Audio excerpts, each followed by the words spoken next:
तो हेलो दोस्तों, साइमन के एक और नए पॉडकास्ट पे आप लोगों का स्वागत है। और ये 11वां पॉडकास्ट है हमारा। 10वां पॉडकास्ट है, थोड़ा ठंडा ठंडा सा था क्योंकि किसी की सीएल चल रही थी।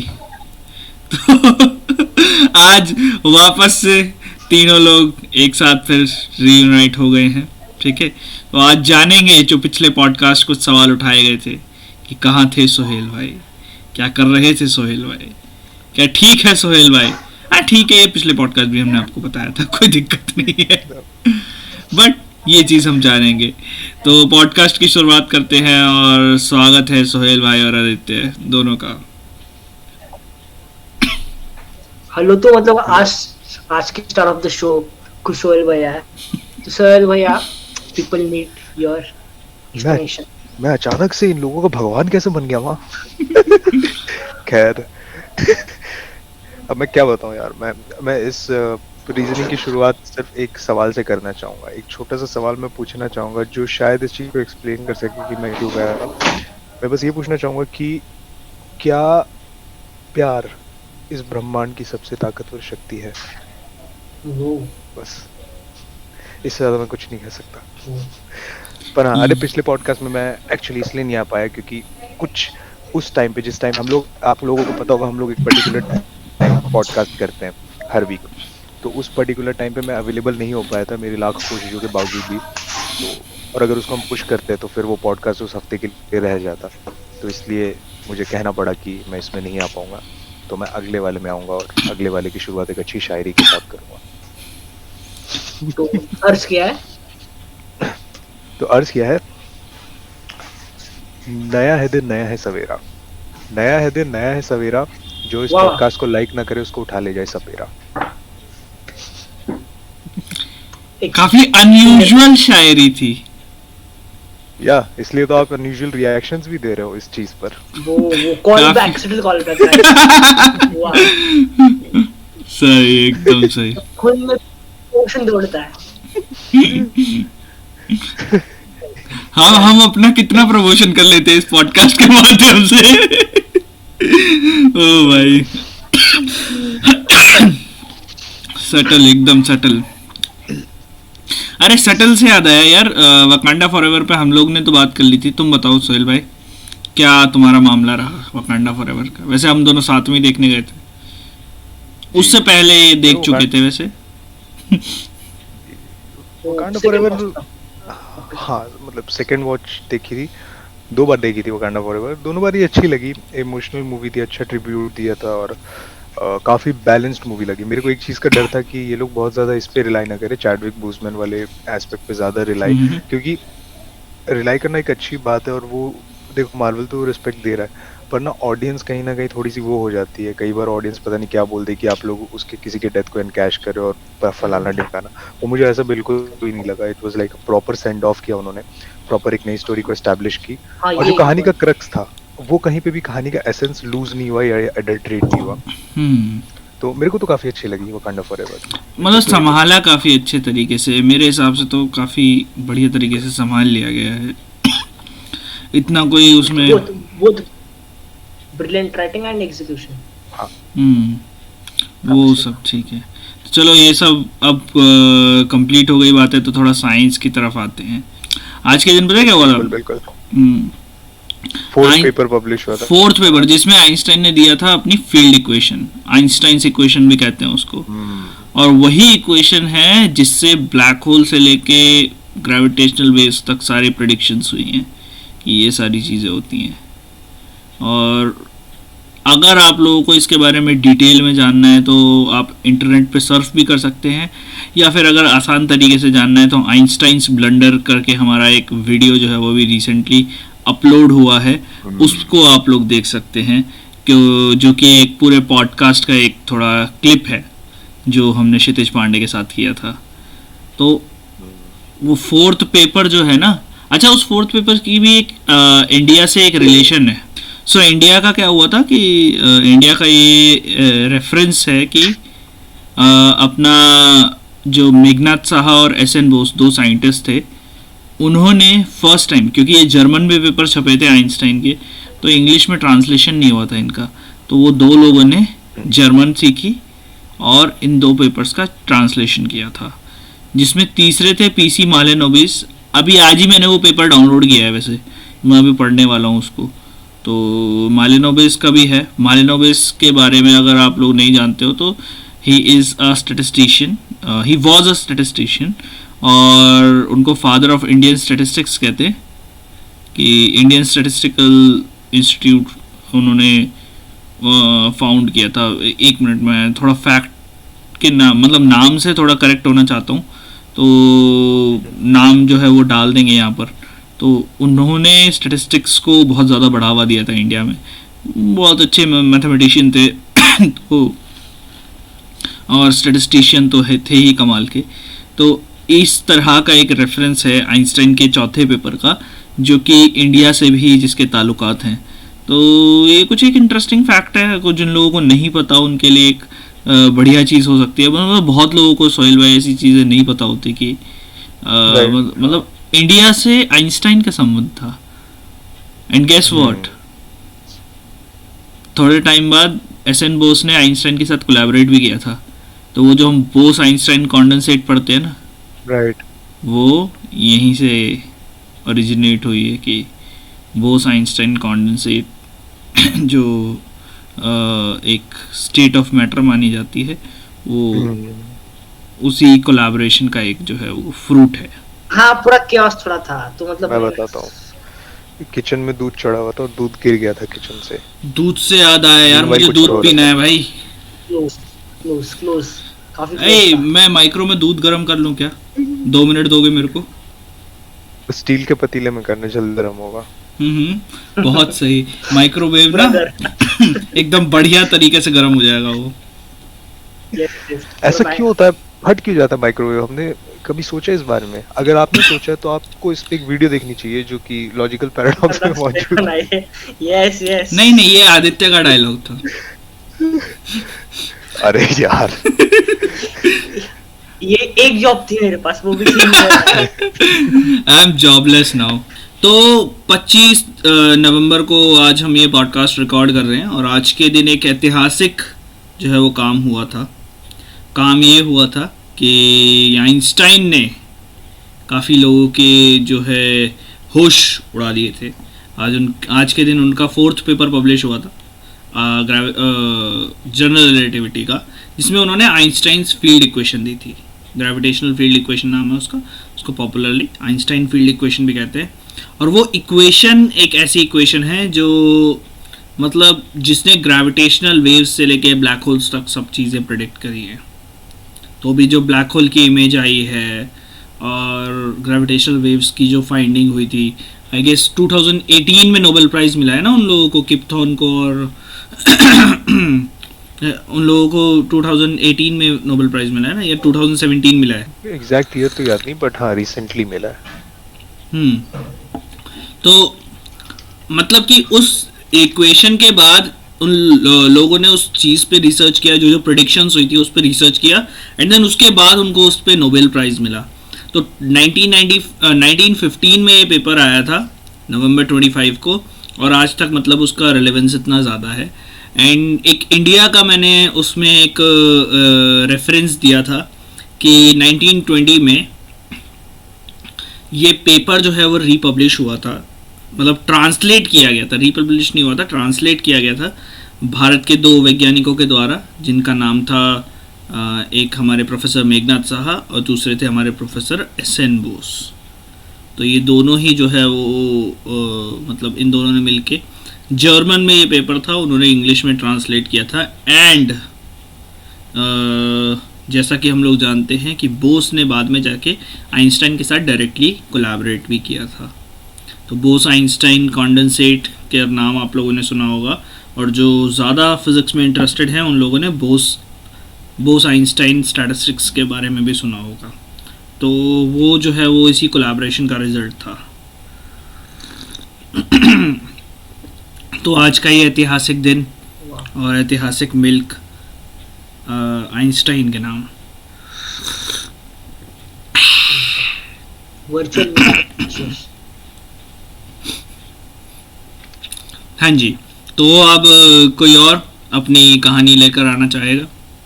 देखो मेरे पास आज बहुत सारी कहानियां हैं। नवंबर तो है ही ऐसे ओपी लोगों का, तो 7 नवंबर तो मतलब ऐसा ऐसा क्यों, मतलब मोस्टली हम देखा गया स्टैटिस्टिकली जितने भी फेमस साइंटिस्ट वगैरह और उनकी जितनी भी मैरी क्यूरी। अचीवमेंट्स या फिर उपलब्धियां या इवेंट्स हैं, वो सारे हमेशा नवंबर के मंथ में है। ऐसा ऐसा इतना पॉपुलेटेड क्यों है नवंबर का मंथ? क्या दिसंबर में इसके पीछे नोबेल कोई प्राइज reason मिलते है? हैं ना, हाँ मतलब दिसंबर में नोबेल प्राइज मिलते हैं इसीलिए। बंद कर रहा हूँ लैपटॉप। तुमने आदित्य की एडिटिंग बढ़ा दी यार। मैंने तो इसको मजाक के तौर पे बंद किया था, ये तो लैपटॉप कर गई। Meeting exit. एंड और एक चीज ऐसी है कि लाइक बहुत सारे लोगों के बर्थ डेट्स भी नवंबर में होते हैं ना, हाँ, बर्थडे मंथ। हाँ तो ऐसा क्यों शिवा? 14 फरवरी भी तो आता है ना। वैलेंटाइंस होता है। जोक एक्सप्लेन करना चल पड़े तो जोक का एसेंस खत्म हो जाता है।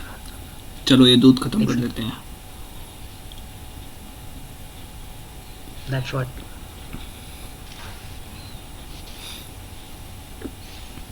जो एक्सप्लेन ना करना पड़े अक्सर वही जोक्स होता है, इसीलिए लोग प्यार को एक्सप्लेन नहीं कर पाते। वाह वाह वाह वाह वाह वाह। ये प्यार का क्या चक्कर है यार, मतलब ब्रेकअप हुआ क्या? नहीं, ये मैं सटल ईस्टर एग्स देता नहीं, रहूंगा। जब से भाई की साइकिल चोरी हुई है तब से भाई का दिल टूट गया है। नहीं, कितना डीप था। पर्सनल very अटैक हो रहे हैं। तूने कहाँ देखा डीप इतना? हिमालय में, हिमालय की खाई बहुत डीप होती है। सही, क्योंकि और वहाँ सोहेल पे भाई की बात है। वहाँ पे पीक भी बहुत हाइट पे खड़ी है ना। Yes, good. नाइस। मतलब भैया लाइक ये इतना मिस्टीरियस प्रोजेक्ट है, like is it a short film और is it a explanatory video? अरे हिमालय की अगर बात हुई है तो कोई इस बारे में बात करना चाहेगा कि ऑल्टीट्यूड पे तुमको मतलब ऐसा क्यों होने लगता है कि तुमको पूरा इंटरनल ब्लीडिंग? हाँ इंटरनल Dizziness. ब्लीडिंग वगैरह हो जाता है क्या?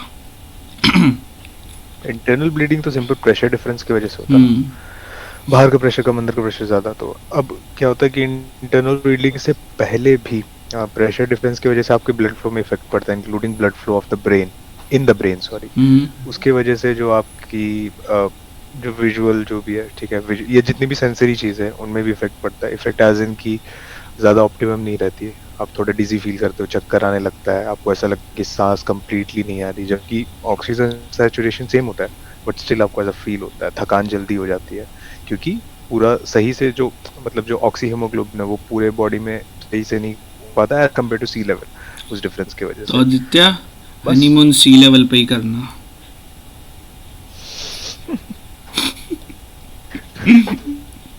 को साथ में लेके जाऊंगा। मुझे क्यों लेके जाएगा? भाई तुझे परफॉर्म करना है, मुझे नहीं कुछ करना। चीयर करने के लिए कोई चाहिए ब्रो। चीयर कौन करता है? तेरी फैंटेसीज बहुत खतरनाक है दोस्त। अरे आदित्य तुमने गलत सुन लिया, वो लोग ताली नहीं बजाते, वो तालियों की आवाज हाँ, ये जो पोर्शन है ये मोस्ट वॉच पोर्शन में है। लोग देखते हैं इस चीज को। सही। इसको टाइम स्टैम्प भी मत दो, लोग ढूंढते रहेंगे पूरे टाइम, कहाँ है ये पोर्शन। और इसको हम ट्रेलर में डालेंगे। अरे तो तुम लोग बताओ, थोड़ा तुम लोग बताओ भी कि क्या कुछ जो है तुम लोगों ने अभी 2 हफ्तों में एक्सपीरियंस किया, क्योंकि सोहेल भाई आप नहीं थे, तो क्या कुछ आपने जो है वो एक्सपीरियंस किया इन 2 हफ्तों में? किस चीज को लेके? मतलब आप टाइम नहीं दे पाए, बट ऐसा क्या किया आपने जो टाइम ना देना आपको वर्थ इट, मतलब कुछ वर्थ इट हुआ ना? क्या ऐसा आपने सीखा इन 2 हफ्तों में? सीखा तो देखो, सीखा तो ज्यादा कुछ नहीं, जो काम थे वो खत्म किया, पेंडिंग काम खत्म किया, ठीक है। जो मेरे ऑफिस के काम थे और मेरा थोड़ा पर्सनल काम भी थोड़ा पेंडिंग था, वो खत्म किया। पर मैंने एक बहुत जरूरी चीज जयपुर जाके आएगी टाइम के बारे में। नहीं, जयपुर ही जाता रहूंगा यार, 2 बार ही गया हूं मैं। तो बहुत ज़रूरी चीज़ सीखी मैंने टाइम के बारे में कि आप कभी कोई काम करते नहीं हो, ठीक है? आप कोई काम करने का डिसीजन नहीं बनाते हो कभी भी। आप किसी काम को ना करने का डिसीजन बनाते हो कि अभी मैं सोऊंगा मतलब मैं अभी खाना नहीं खाऊंगा, राइट? या अभी मैं घूमने जाऊंगा मतलब मैं अभी अपना काम नहीं करूंगा, राइट? सो इट्स लाइक कि आप एक एक्सचेंज ऑफ टाइम कर रहे हो हमेशा। सो वो एक मेरे को रियलाइजेशन हुआ जब मैं अपने सारे काम को कंसाइज करके एक दिन में या फिर बहुत ज़्यादा क्रेजी आवर्स में जब मैं काम कर रहा था तो मेरे को पता चला कि ठीक है, मैंने अपने टाइम को बार्गेन कर लिया कि चलो नींद हटा तो ये ले लो, ठीक है, या बाहर जाना हटा तो ये ले लो, जिम हटा तो ये ले लो। तो वो एक चीज़, एक टाइम को देखने का जो एक मेंटालिटी होता है, वो एक नया फ्रेश पर्सपेक्टिव मिला मेरे को। इंटरेस्टिंग। और टाइम को अगर आप देखें तो सिंपल सी बात है कि कई बार हमको लगता है कि हमारा दिन काफ़ी अनप्रोडक्टिव गया, उसको भी टैकल करने का मेरे को एक बहुत सही चीज़ पता चली कि हमको हमारा दिन अनप्रोडक्टिव तभी लगता है जब हम वो चीज़ें करते हैं जो अर्जेंट होती है और इम्पोर्टेंट नहीं होती। अगेन, हम जब वो चीज़ें करते हैं जो अर्जेंट होती है लेकिन इम्पोर्टेंट नहीं होती, वो करते तो हमारा टाइम वेस्ट होता है। और जब हम चीज़ें ऐसी करती हैं जो इम्पोर्टेंट होती है पर अर्जेंट नहीं होती, वहीं पे हमारी मैक्सिमम प्रोडक्टिविटी होती है। ज़रूरी काम है लेकिन कोई डेडलाइन नहीं है और तुम उसको ख़त्म करते हो तो तुमको एक सेटिस्फैक्शन मिलती है। बस ये दो टीचिंग्स मेरे को मिली, सीखने, इंट्रोस्पेक्शन किया। Nice nice nice. Interesting, इस चीज़ को मतलब मैं एक्सपीरियंस किया है मैंने कई बार, तो इस चीज़ से मैं इत्तेफाक रखता हूँ। लाइक अगर मैं पॉडकास्ट टाइम से पहले ख़त्म कर लेता हूँ तो बहुत मज़ा आता है दोस्त। वहीं साइमन के पॉडकास्ट ख़त्म करने में मुझे बहुत आफत आती थी। ऐसा होता है ना आदित्य? जैसे जब डेडलाइन होती है और तुम्हें तुम्हें तुम्हें अगर इतना बड़ा पॉडकास्ट एडिट करना है और डेडलाइन पे एडिट करके देना है, वो बहुत आफत आती है। लाइक पता है क्या, और एक तो अगर जैसे तुम पूरा काम कर रहे हो ना तो तुम फिर भी बहुत ज़्यादा एक्टिव रहते हो, बट अगर तुम्हारे ऊपर से काम का बोझ हट जाए ना तो तुम ज़्यादा आलसी हो जाते हो। पता है इतना आलस आया था, पता है आदित्य, मेरे को वो टाइम्स लिखने में। तूने पूरा पॉडकास्ट एडिट कर दिया, सब कुछ कर दिया, थंबनेल बना दिया, मुझे टाइटल और डिस्क्रिप्शन लिखने में आलस आ रहा था। पता है। यप। भाई कसम से बहुत ज्यादा वो चीज होती है। बोलो बोलो। मैं लाइक और एक चीज मैंने सुनी भी एंड लाइक इम्प्लीमेंट करने की कोशिश की कि अगर आप कोई चीज ट्राई कर रहे हो, नई चीज की बात कर रहा हूँ मैं, और उस पर आप लाइक स्टार्टिंग के 25% लाइक फुल इंटेंस के साथ चीज को कर रहे हो, तो लाइक चांसेस आर कि you will get through the process entirely. Instead of कि अगर आप स्टार्टिंग में आप अगर ये चीज पूछते हो कि अगर मैंने जस्ट स्टार्ट किया है and you think for yourself कि you are taking it too fast, then probably you are thinking it wrong, कि फिर आप खुद का ही फ्लो कट डाउन करते हो and in the end like आप गिव अप करने की टेंडेंसी में ज्यादा चले जाते हो। एक छोटा सा स्टैट है कि कई बार हमने देखा कि हम कोई काम करते तो एक बारी में पूरा खत्म करते थे, 3-3 घंटे लग गए, और कई बार होता हम बैठे, हम कहते 5 मिनट बात करेंगे, 10 मिनट बात करेंगे, और वो होता ही नहीं है। तो इसका एक एवरेज निकला है कि जो फ्लो स्टेट होता है जिसपे हम काम को खत्म करते थे, उस फ्लो स्टेट को अचीव करने के लिए आपको काम 15 मिनट तक, चाहे आप रोक के करो, चाहे आप ना करते हुए करो, चाहे जैसे भी करो, 15 मिनट तक आप करते रहो उसको, तो आपको ऑटोमेटिकली फ्लो स्टेट आ जाएगा। उसके बाद आपको कोई खुद से एफर्ट लगाने की जरूरत ही नहीं है, वो अपने आप होते जाएगा। आपको एफर्ट लगाने की जरूरत है जब आप उस फ्लो स्टेट से निकलना चाहो, आप कॉन्शियसली डिसाइड करते हो कि मैं फोन उठा के रील चलाता हूँ। हाँ ये तो है। Like whenever you are doing something और या रिसर्च कर रहे हो, तो अगर 15 मिनट से ज़्यादा, मेरे को टाइम नहीं पता एग्जैक्टली, बट एक टाइम के बाद ऐसा होता है कि तुम उस चीज़ में घुस जाते हो, रफली अराउंड उतना। अच्छा एक सवाल है तुम दोनों के लिए, तो एक बढ़िया कॉन्वर्सेशन उससे क्या नाम है हम लोग शायद कर पाए कि what is temperature according to you. मेरे हिसाब से, मेरा पर्सनल ओपिनियन ये है कि temperature is the measurement of the vibrational state of molecules. Molecules या फिर हाँ मॉलिक्यूल्स बोल लो अभी तो फिलहाल। हाँ वाई लाइक वाइब्रेशनल स्टेट, हम एंथैल्पी से इसको पहले कुछ मेजर किया करते थे, तो आई मीन वाइब्रेशनल स्टेट बोलना थोड़ा सा ज़्यादा क्रूड मेरे को लग रहा है, बिकॉज अगर आप टेम्परेचर को देखो तो it is a side effect of something, it is not an absolute thing, हम उसको हम्म, मेजर करते हैं। सो वो साइड इफेक्ट किस चीज़ का, कोई चीज़ गर्म है तो कोई चीज़ गर्म क्यों है, राइट, कोई चीज़ ठंडी क्यों है, राइट, ऑब्वियसली वो वाइब्रेशनल स्टेट ही है। लाइक वाइब्रेशनल स्टेट अगेन हम वो क्वांटम या इलेक्ट्रॉन स्पिन वगैरह की बात नहीं कर रहे हैं, बस मॉलिक्यूल्स की जो फिजिकल वाइब्रेशंस है जिससे उनके बॉन्ड पे इम्पैक्ट पड़ता है उसकी बात कर रहे हैं। इस चीज़ को और ज़्यादा अगर एक्सप्लेन करने की कोशिश करें तो इसी पॉइंट से हम लोग ये भी मतलब इमेजिन कर सकते हैं कि वाइब्रेशनल स्टेट के आने के बाद लाइक हम टेम्परेचर को और एनर्जी को दोनों को एक्सप्लेन कर सकते हैं, क्योंकि किसी की एनर्जी बढ़ी है तो क्या है, एनर्जी बढ़ने का मतलब ही यही है कि उसका जो है वो वाइब्रेशनल स्टेट बढ़ गया है, वो उसकी वो एक्साइट हो गया है। एंड अगर वो एक्साइट हुआ है तो उसका टेम्परेचर बढ़ेगा, उसका टेम्परेचर बढ़ेगा तो फिर आपको गरम गरम लगेगा। ठीक, तो ये एक काफ़ी तगड़ी चीज़ है। लाइक बहुत सिंपल तरीके से इसको एक्सप्लेन किया जा सकता है, जैसे सोहेल भाई ने इसको एक्सप्लेन किया।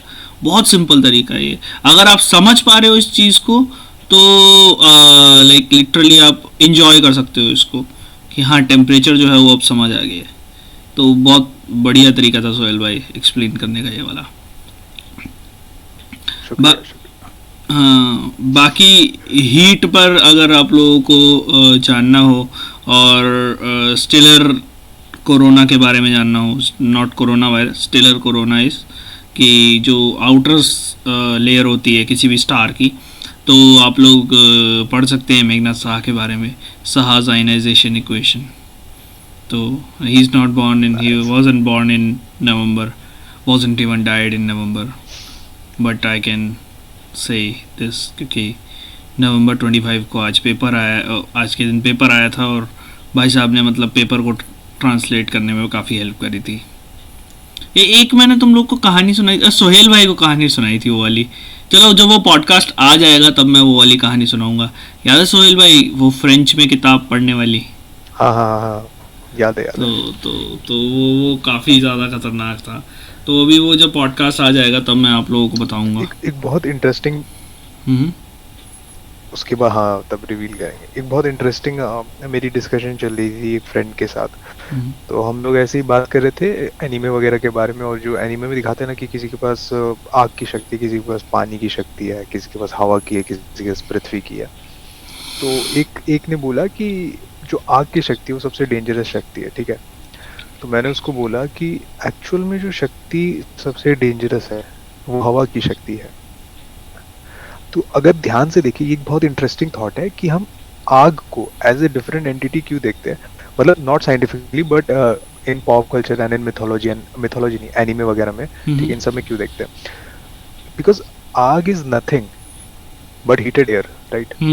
जिस एयर का टेम्परेचर ज्यादा होता है वो एक अलग स्पेक्ट्रम रेडिएट आउट करता है जो कि विजिबल में फॉल आउट करता है, तो हम उसको आग बोल देते हैं, राइट। सो समझो कि आग is not a different thing, it's just air. एक बहुत ही फ्रेश पर्सपेक्टिव मेरे को लगता है ये चीज।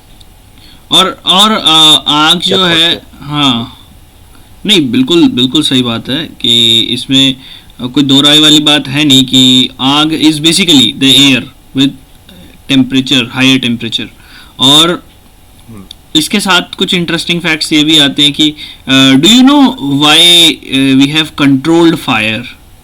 लाइक हमें ये पता है कि ऑक्सीजन हमारे पूरे एटमॉस्फेयर में है, और ऑक्सीजन क्या है, सपोर्टर है किसका, फायर का, ठीक है। तो अगर फ्यूल मिल जाए तो क्या, हाँ तो फ्यूल मिल जाए तो जल्दी से आग क्यों नहीं पकड़ लेती हर चीज़? तो ऐसा क्यों होता है, क्या रोकता है उसे? एक तो इग्निशन टेम्परेचर होता है, इग्निशन टेम्परेचर तक लाने के बाद क्या रोकता है उसे? लाइक आपका खाना जल क्यों नहीं जाता है, आपका खाना जलने क्यों नहीं लगता, सिजलर्स ही क्यों जलते हैं, आपका खाना क्यों नहीं जलने लग जाता? देखो एक तो इग्निशन टेम्परेचर की बात है। कोई कमेंट देना चाहेगा कोई इस पे? हाँ। या मैं बोलूं? हाँ बोलो। नहीं बोलो। देखो एक तो इग्निशन टेम्परेचर की बात होती है कि वो मिनिमम टेम्परेचर जिस पे कोई भी चीज़ आग पकड़ ले, ठीक है। देन दूसरी चीज़ आती है इसमें कि नाइट्रोजन। नाइट्रोजन एक ऐसी गैस है जो कंट्रोल करके रखती है, आग को फैलने नहीं देती, वरना आग जो है वो पूरी एयर में फैल जाए। ऑक्सीजन को यूज़ करेंगे, ठीक है, और आग फैलने लगेगी। तो नाइट्रोजन जो है वो उसको कंट्रोल करती है, एक ही जगह पर कंसाइज करके रखती है कि एयर जो है वो मतलब ज़्यादा नुकसान न कर दे। बाकी जो फॉरेस्ट फायर्स वगैरह होती हैं वो तो हमने देखी हैं, वो जब वो आउट ऑफ कंट्रोल हो जाती हैं तो हो जाती हैं, उसमें तो फिर कोई कुछ नहीं कर सकता, उसमें तो मतलब फिर और मेजर्स लेने पड़ते हैं। बट एक छोटी आग की अगर हम लोग बात करें तो वो इस तरीके से कंट्रोल की जाती है। तो फायर की जहाँ तक बात हो रही है, तो रिसेंटली मैंने एक आर्टिकल पढ़ा, ऑल्ड्सविल एक गांव करके है, लाइक किसी को पता है इस चीज़ के बारे में? तो ऑल्ड्सविल एक करके कनाडा में विलेज था, 1920s के अराउंड की बात है। तो वहाँ पे बिल्डिंग उसको लाइक बेसिकली उसको फ्लड करके उसको डेमोलिश करना था, उस गाँव को, उनके कोई प्रोजेक्ट से कोई ब्रिज वगैरह बनाना था, तो उस गाँव को इवैक्यूएट करके फ्लड आउट करके चीज़ों को डेमोलिश करना था। तो फिर साइंटिस्ट ने प्रपोज किया गवर्नमेंट को कि अगर तुम गाँव को खाली कर रहे हो, एट द एंड फ्लड करने वाले हो, तो क्या हम गाँव को जला के देखें, so that we can study how the fire works. तो उन्होंने पूरे गाँव को आग लगाई थी कि आग फैलती कैसे है, क्योंकि जब अक्सर रात को जब आग लगती है तो हम सोए रहते हैं एंड हम वो मतलब इतने साइलेंटली आग लग जाती है, हमें पता भी नहीं चलता कि आग लगी है, तो वो किस तरह से स्प्रेड होती है, फिर जब स्प्रेड होती है तो कौन सी फ्रिक्वेंसी निकलते हैं, तो मतलब बेसिकली जो फायर जब लगती है कैसे फैलते, तो इस चीज़ को स्टडी किया एंड फिर डेटा को रिकॉर्ड किया, सो दैट कि जब कोई ऐसा इंसिडेंट हो तो we can effectively control that disaster. And इसकी वजह से ऑल अक्रॉस जो भी फायर प्रिकॉशन लॉज है उसमें मॉडिफिकेशंस आए, इंक्लूडिंग इंडिया, तो चीज़ काफ़ी कूल है। एंड अगर आप ऑल्ड्सविल सर्च करते हो देन आपको लाइक वो गूगल मैप पे वाटर के ऊपर वो पिन दिखेगा, location pin, if you zoom in you can see the traces of that village, मतलब रोड वगैरह आपको दिखेंगे। It was born down for the sake of science. Nice, That's nice. the script of my coming university. Nice, nice, Subscribe. nice, nice, nice, nice. Subscribe to Earth Anger. Yes. हम लोग यहाँ बस promotion नहीं करने आते हैं क्या? थोड़ी थोड़ी नॉलेज के बाद प्रमोशन कर लेते हैं। Yes, sir. Yes, yes. Yes, मतलब ये आचार है एक थाली जो आचार। आग से भी बड़ी एक वो है जो even more powerful than fire, और वो पता क्या है? Is the most powerful force in the universe. Love. प्यार मत बोलना यार। Like, मैंने एक चीज भैया ने स्टोरी रखी थी इसी के अबाउट, तो भैया ने कहा कि like which is the biggest power, like आपने क्या रखा था वो कि is love the biggest power, The greatest power, हाँ, the in the greatest power। universe. मैंने लिखा था कि if love were the power, the greatest power, then इसका यूनिट वॉट्स में होता। Oh nice. हाँ, ये क्योंकि तुमने लिखा था वॉट्स वाला, तुमने दो watts replies लग दिए थे, जाते हैं एक ना। ये, एक कुछ और दिया। वॉट्स लग जाते हैं, ऐसा कुछ है इसमें। 3000 वॉट्स, वॉट्स। नहीं मतलब पावर का यूनिट वॉट है, राइट? सो हाँ, अच्छा वॉट अच्छा। मतलब by that logic. Nice nice nice nice nice nice. So like can you imagine कि कितना नर्डी साउंड करेगा ना, कि कोई पूछेगा कितना क्रश है उसके ऊपर, 30 वॉट्स के अबाउट है ना। ये तेरह का 30 वॉट्स करती मैं, ज्यादा नहीं, उसको 40। एंड फिर वो जो आयरन मैन वाला डायलॉग था, आई लव यू 3000, तो इसका ऐसा यूनिट क्या है जिसे कि साइंस टीचर बोलते हैं हमेशा? हाँ, आंसर सही नहीं, लेकिन यूनिट्स क्यों नहीं रखते? नहीं, हमारे टीचर्स ऐसा बोलते थे, अरे ये 50 क्या लिखा है तूने, गधा घोड़ा क्या है ये इसकी यूनिट तो लिख। सही ओनली डेली थिंग्स। हमारे यहाँ पे हाफ मार्क्स कट करते हैं।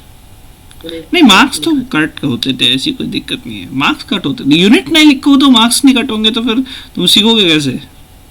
मेरे साथ एक बार पता है क्या हुआ था? क्या कट होगा?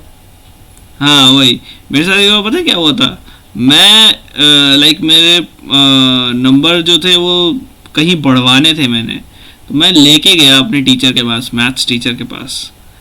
मैंने कहा सर ये यहाँ पर ये चीज़ ना मतलब कुछ गड़बड़ है यहाँ पर। तो उसने मेरी तरफ देखा और उसने ऐसी बात बोल दी कि भाई मैं उसके बाद कुछ बोल ही नहीं पाया मार्क्स बढ़ाने के लिए। ही सेड कि जीनियस इसके मार्क्स कटते हैं।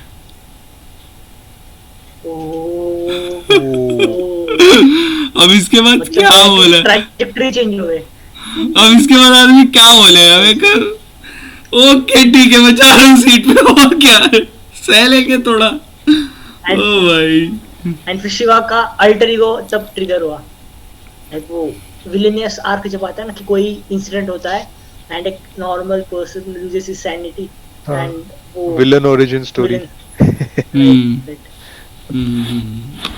बिल्कुल बिल्कुल बिल्कुल बिल्कुल। अच्छा मेरे पास दो स्टोरीज और हैं, एक है प्रोफेसर यशपाल के बारे में, एक है जेसी बोस के बारे में। तो तुम दोनों वो सुनना चाहोगे क्या? लाइक मैं तेरे को लास्ट टाइम बता रहा था ना पॉडकास्ट में। हाँ तो प्रोफेसर यशपाल का ये है कि 1979 में एक यूएस का ना एक शिप, स्पेस शिप या कह सकते हो स्पेस स्टेशन, स्काईलैब करके था एक स्पेस स्टेशन, वो गिरने वाला था। तो इट वाज फॉलिंग डाउन। तो वो गुजरात के पास जो है वो गिरने वाला था, ठीक है। तो खेड़ा नाम का एक डिस्ट्रिक्ट है गुजरात में, वहाँ पर ये बात फैल गई कि ये खेड़ा में आके गिरेगा और बहुत ज़्यादा तबाही मच जाएगी। तो लोगों में बहुत ज़्यादा अफरा तफरी मची हुई थी कि ये अब गिरेगा तब गिरेगा। सो व्हाट, तो जिस दिन गिरना था तो उस दिन प्रोफेसर यशपाल करके एक हमारे साइंटिस्ट थे, great science communicator, like scientist भी थे, होमी भाभा के साथ काम भी किया था, and he was a great science communicator, मतलब लोगों से इंटरेक्शन उनका बहुत अच्छा था। तो उन्होंने क्या किया कि नासा से कोऑर्डिनेट किया कि इसके जो ट्रैजेक्टरी है वो क्या है, तो बताओ। तो ट्रैजेक्टरी बताई उन्होंने, और उस टाइम ऑल इंडिया रेडियो को उन्होंने पूरा ब्रॉडकास्ट करने के लिए बोला कि इसको पूरा ब्रॉडकास्ट करो कि किस किस तरह से ये जो है वो चीज़ हो रही है और इसका कोई भी ख़तरा जो है वो नहीं है। और शाम तक में उन्होंने एक शो प्रिपेयर किया, एक पूरा वीडियो शो प्रिपेयर किया कि किस तरह से उसकी ट्रैजेक्टरी जो है वो मूव हो रही है। वो उन्होंने कैसे किया था, उस टाइम पे ग्राफिक्स तो थे नहीं उस टाइम, तो उन्होंने क्या किया कि एक ग्लोब लिया, ग्लोब के आसपास वायर लगा दी, ठीक है, और उस पर बॉल से उसको बताया कि कैसे ट्रैजेक्टरी जो है वो मूव होती है और किस तरह से जो गुजरात के विलेजर्स हैं, जो खेड़ा के विलेजर्स हैं, वो सेफ़ हैं। जो स्पेस शटल है, जो स्पेस स्टेशन है, वो आके सीधा इंडियन ओशन में जाके गिरेगा, उसको कोई भी ऐसा काम नहीं होगा कि वो किसी विलेज पे गिरेगा। तो एक बहुत बड़ा मिसकंसेप्शन जो है वो उन्होंने दूर किया था, जिसके बाद से उन्हें स्काईलैब अंकल के नाम से जो है वो जाना जाने लगा। तो इस तरीके की चीज़ जो है वो प्रोफेसर यशपाल ने करी थी। और प्रोफेसर यशपाल एक बहुत बहुत बड़ा नाम है, like he was like Pioneer of science communication in India. तो जैसे जयंत विष्णु नार्लेकर का एक शो आता था, तो ऐसे ही टर्निंग पॉइंट करके ऐसे ही यशपाल सर ने भी काफ़ी सारी चीज़ें जो है वो करी थी कि साइंस लोगों तक साइंस पहुंचाने के लिए। तो अभी 2017 में उनका निधन हुआ था, प्रोफेसर यशपाल का। तो बहुत बहुत ग्रेट साइंटिस्ट थे। तो उनका एक इंटरव्यू है, अगर तुम लोग देखना चाहो तो वो ज़रूर देखना। उसमें उन्होंने बताया कि like he came from Pakistan, undivided India में वो पाकिस्तान में रहते थे, मतलब कि पाकिस्तानी रीजन में रहते थे। तो वहाँ से जब वो लोग आए तो तब उनकी बीएससी चल रही थी, लाइक वो ऑनर्स कोर्स कर रहे थे, फिज़िक्स ऑनर्स। तो फिर जब वो दिल्ली आ गए, तो दिल्ली में आने के बाद क्या हुआ कि भाई अब पढ़ना तो है। तो वो DS कोठारी नाम के हमारे एक प्रोफेसर थे, तो कोठारी सर के पास गए कि कोठारी सर हमें भी पढ़ना है, तो बताओ क्या वो हो सकता है। तो उन्होंने बोला कि अभी बिल्डिंग्स बनानी पड़ेंगी, ये करना पड़ेगा, वो करना पड़ेगा, तो थोड़ा टाइम रुक जाओ। तो उन्होंने बोला कि क्या ऐसा हो सकता है कि आपके 2-3 कमरे खाली हैं, हम लोग इनमें सेटअप कर लेते हैं अपनी क्लासेस का। और हमारे पास कुछ टीचर्स हैं ही जो पाकिस्तान से आए हैं हमारे साथ, और आपके भी कुछ स्टूडेंट्स को वो लोग पढ़ा लेंगे, हमें भी पढ़ा देंगे, तो ऐसा कुछ हो सकता है क्या? तो DS कोठारी सर ने उस समय बोला कि हाँ करो, ठीक है। तो तुम ये सोचो कि जिस टाइम पे, मतलब आज का टाइम तुम इमेजिन करो, वो टाइम इमेजिन करो कि कोई स्टूडेंट अगर तुम किसी प्रोफेसर से जाके बोले कि नहीं नहीं सर हमें ऐसी क्लास पढ़नी है और हम कल से आ जाएंगे और हमें पढ़ा देना, तो ऐसे किसी यूनिवर्सिटी में एडमिशन का आप क्या सोच सकते हो? उस टाइम दिल्ली यूनिवर्सिटी में उन लोगों ने एडमिशन लिया था। एंड देन उसके बाद TIFR ज्वाइन किया उन्होंने। TIFR में उन्होंने लाइक न्यूक्लियर फिज़िक्स पे काम किया था, तो काफ़ी अच्छा जो है वो उनका करियर रहा है। तो प्रोफेसर यशपाल के बारे में काफ़ी इंटरेस्टिंग फैक्ट्स हैं, अगर आप लोग किताब पढ़ना चाहें तो उनकी एक किताब भी पढ़ सकते हैं। और बाकी रही बात JC बोस सर की, तो वो तो आदमी ही अलग थे। क्रिस्कोग्राफ का नाम सुना है यहाँ पे किसी ने? सॉरी, क्रिस्कोग्राफ।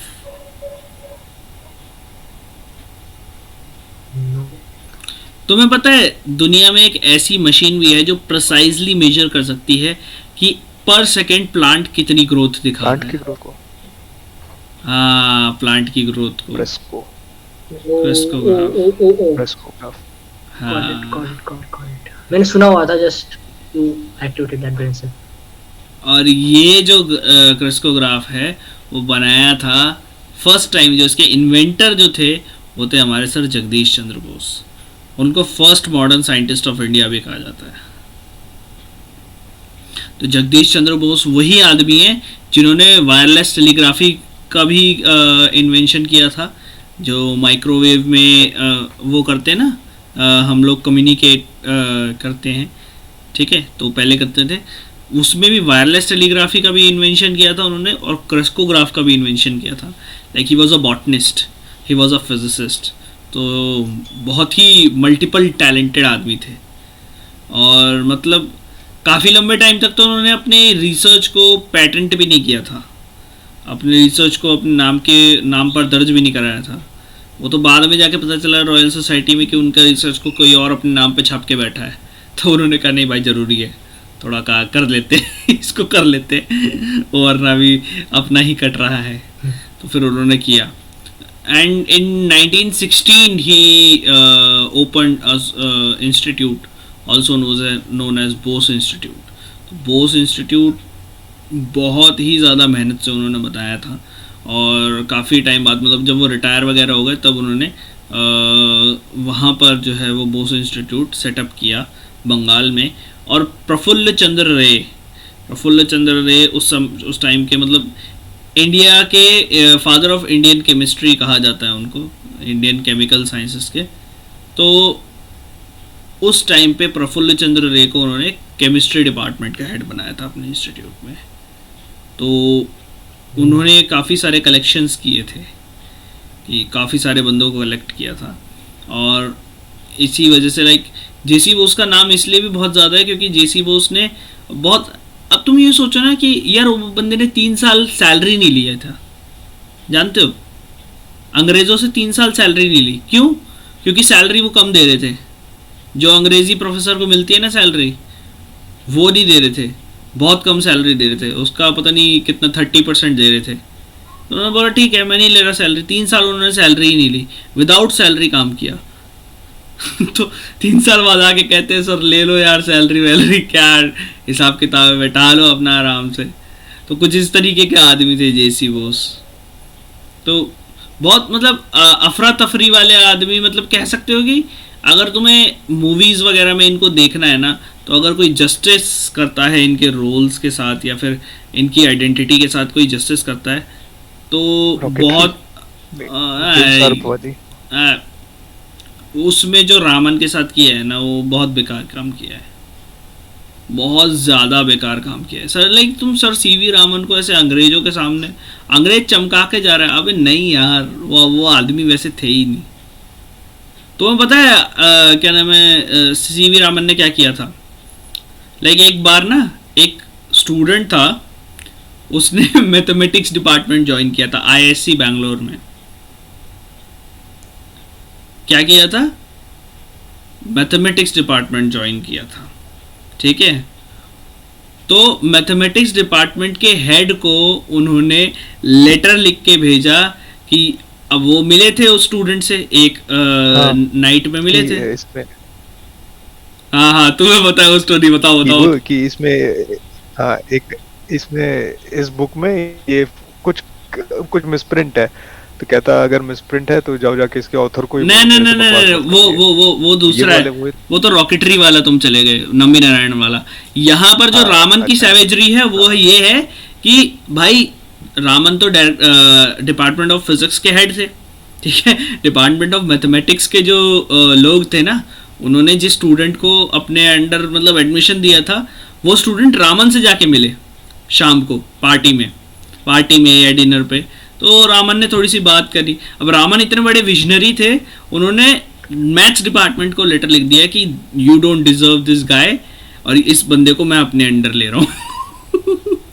ना स्टूडेंट की सुनी ना डिपार्टमेंट की सुनी, मैं अपने अंडर ले रहा हूँ, मैं इस बंदे को पीएचडी कराऊंगा। और फिर उन्होंने रिसर्च कराया उस बंदे को, उनके पेपर भी छपे थे। Like Raman was very particular about everything कि मैं किसको अपना मतलब शागिर्द मतलब अपना स्टूडेंट बनाऊंगा, किसको नहीं बनाऊंगा। उनके स्टूडेंट भी बहुत अच्छे लेवल पे रहे हैं। लाइक यार उस बंदे ने एक लैब असिस्टेंट से रिसर्च पेपर लिखवाया था, आशुतोष डे नाम था उनका, और उनसे उन्होंने रिसर्च पेपर लिखवा दिया था रामन ने। तो Raman was like a thing. तो कभी फरवरी में जब हमारा 25 को एक पॉडकास्ट होगा ना, तो 28 फरवरी को हम लोग करेंगे रामन इफेक्ट। उसके हाँ उस दिन नेशनल साइंस डे, तो रामन इफेक्ट के उस दिन जो है डिस्कवरी को पब्लिश किया गया था। तो काफ़ी सारे इंटरेस्टिंग टेल्स हैं यार रामन से रिलेटेड, तो बताऊंगा तो बहुत ज़्यादा ऐसे बताता जाऊंगा, बट आज के लिए इसको इतने यहीं पे छोड़ते हैं। और जनता को मैं बोलता हूँ कि अगर तुम लोगों को बुक के रिकमेंडेशंस चाहिए मेरे से, तो मैं बोलूँगा अगर रामन के बारे में पढ़ना चाहते हो तो जी वेंकटरामन, यार जी वेंकटरामन की पूरी सीरीज़ पढ़ लो। तुम्हें रामन के बारे में पता करना है, तुम्हें शाह के बारे में पता करना है, तुम्हें बोस के बारे में पता करना है, तुम्हें एस चंद्रशेखर के बारे में पता करना है, तो तुम सबके बारे में पता कर सकते हो, कोई दिक्कत नहीं है।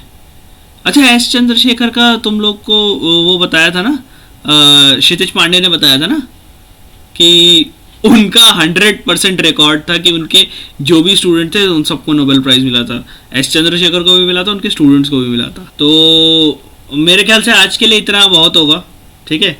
तो आज के लिए आदित्य, क्या कुछ आज हमने जो है डिस्कस किया है, तो उसमें से कुछ चीज़ें जो हैं काट दी जाएं, और कुछ चीज़ें जो हैं वो जो भी रखी जाएं वो भगवान के लिए कुछ ऐसी चीज़ें ना रखें कि सोहेल भाई और हमको कोई दिक्कत हो जाए, ठीक है।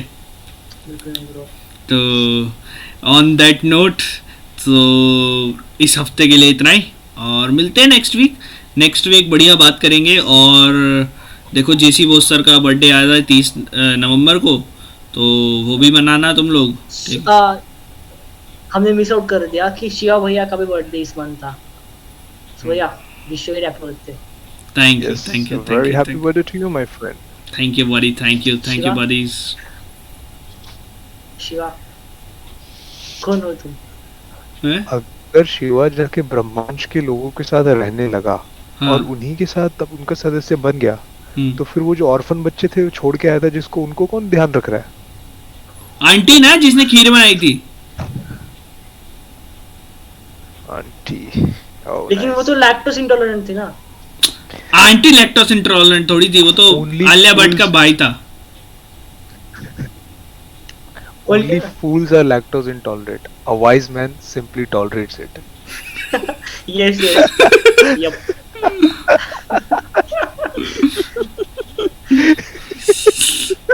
सही.